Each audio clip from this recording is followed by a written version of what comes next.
Time for another round of the Patreon board. I'm starting with Arthur's request on a webcomic I haven't heard of. It's called Res0rt, spelt with a 0 instead of an O. Why? Because cyberpunk?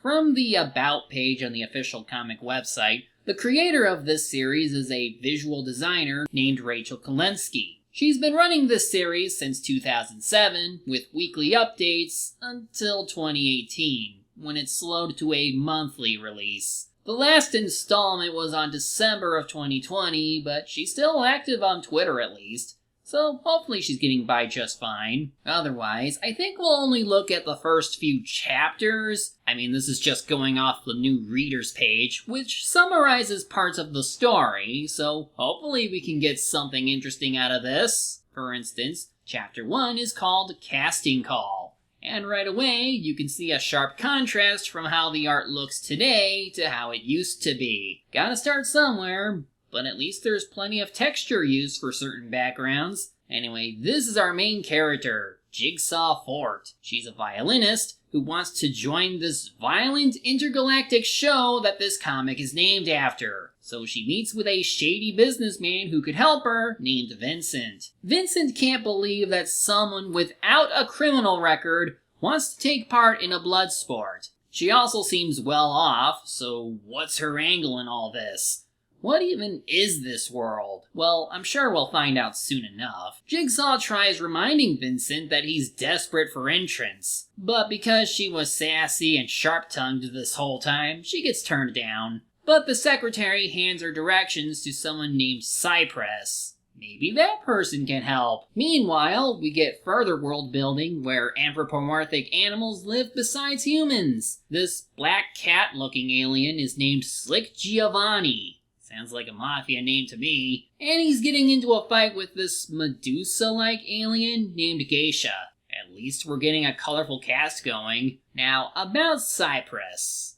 She's apparently some lizard alien that Jigsaw needs to see about getting numbers from. But like Vincent, she also thinks about talking Jigsaw out of joining the games. This pisses off Jigsaw even more. And as she's hearing the lizard's thoughts, her eyes start turning red. Apparently, she has some unknown powers. Maybe she does have the makings of a killer? Seeing those eyes convinces Cypress to let Jigsaw through a trial phase, which includes fighting some robotic birds. And as the protagonist gets on with the task, Cypress complains to her cousin Damien about how Vincent sent her a dead person. You're probably wondering what that's all about. Well, thankfully, it's explained. Damien goes over how some beings are soul deficient, like a zombie, djinn, or vampire. Based on the shots of Jigsaw fighting, it seems like she is one of them. The red eyes and fangs are a dead giveaway that she's a vampire, even though they said that it's normally a human thing. Not that anyone knows that yet. Cypress and Damien were just making guesses, while Jigsaw is similarly oblivious. I love how the title for this page is called, well, it was either reveal it now or wait 3 years. It's a bit of silly lampshading on a very common fiction trope,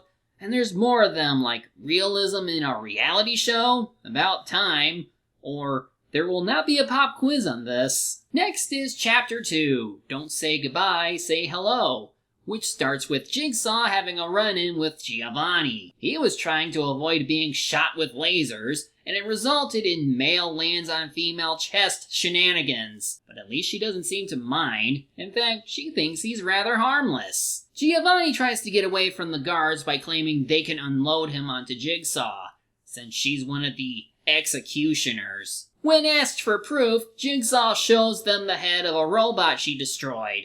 That's convincing enough, and so the two cat alien things are left alone. They try to talk to each other and why they're here, but it's clear that Jigsaw is hiding something. So Giovanni has to share his backstory first. He used to be part of a wealthy family, even a don of Third Jerusalem? I had wealth, I had women, I had hair. You still have hair.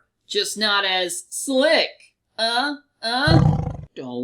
Anyway, his father was in the leather smuggling business, which Giovanni was supposed to take over 10 years later, but then he died. So Giovanni was immediately suspected of foul play and arrested. Seems like a setup, so now he wants to find the one who did it. He believes it to be someone named Candy Cane. But before we can learn more, the two are interrupted by a pink lion centaur. She's so happy to meet a couple of kitty folk that she bowls them right into some other prisoners. We'll learn more about them in a bit, but first, let's meet another executioner named Jason. He seems to know this one human prisoner named Daisy Arcanus, a former mad scientist on the verge of unlocking the soul code, whatever that is. This possible breakthrough is why Jason really wants to kill her. Back over to Jigsaw, she learns that the lion centaur is named Altaria Kuvo. She's a princess back in her world, and we further learn that Jason is not a full-on executioner.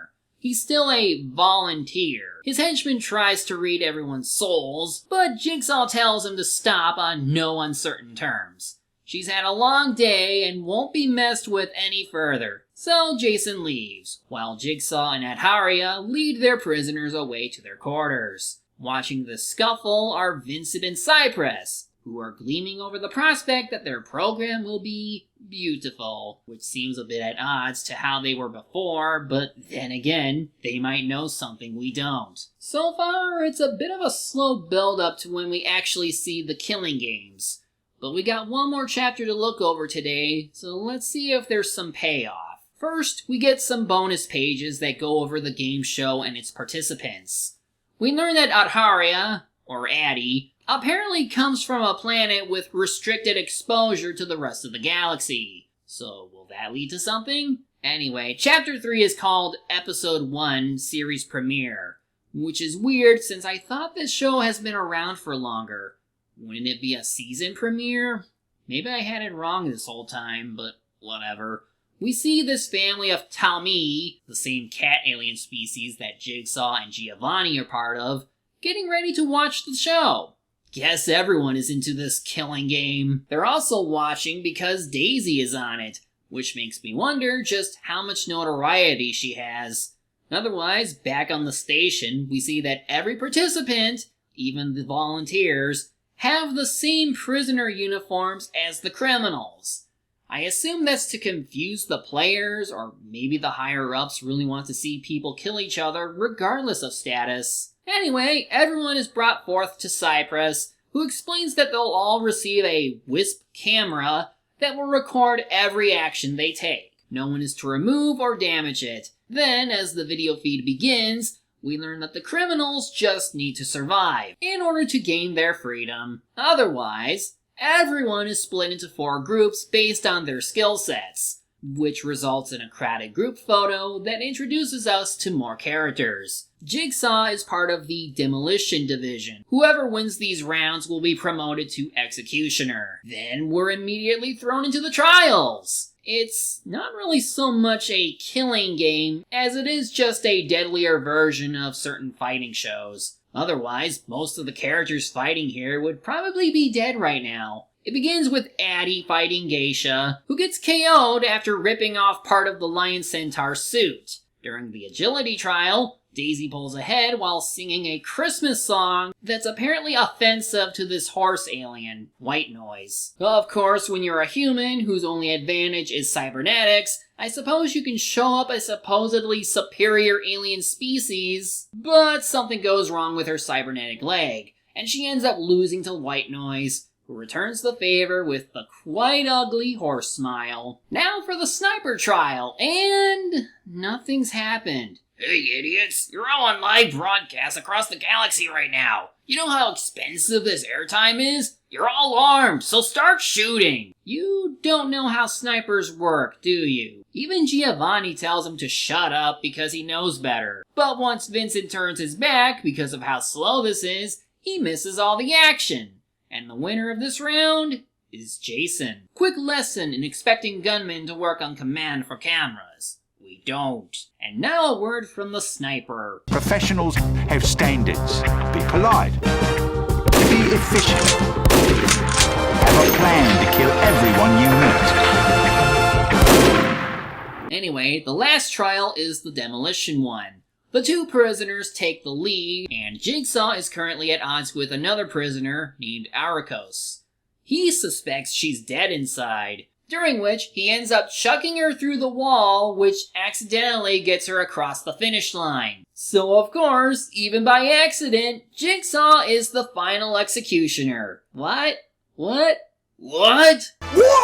So, the executioners have been decided. It's Addie, White Noise, Jason, and Jigsaw. The next show will decide which among them will be the first captain. And turns out, the Tommy spectators earlier are related to Jigsaw. One of the viewers is her father, Cypher. He isn't going to let this stand. Right now, Daisy can go to hell. I want the fastest flight to the damn station you can find. I'll worry about the cost when I return.